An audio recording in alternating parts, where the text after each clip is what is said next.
stratégies automatiques qu'on pourrait aussi appeler des réflexes.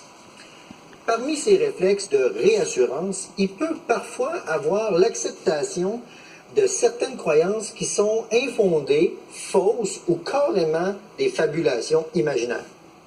On parle alors de distorsion cognitive.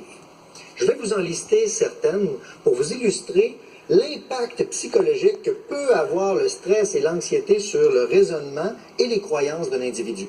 Une première stratégie pourrait être vue dans l'attitude défensive. C'est une cage qui cherche à refuser le stress, à stresser l'individu. On pourra voir apparaître ce qu'on appelle la triangulation. C'est comme si là, il y a une réduction des options possibles à 3 composantes.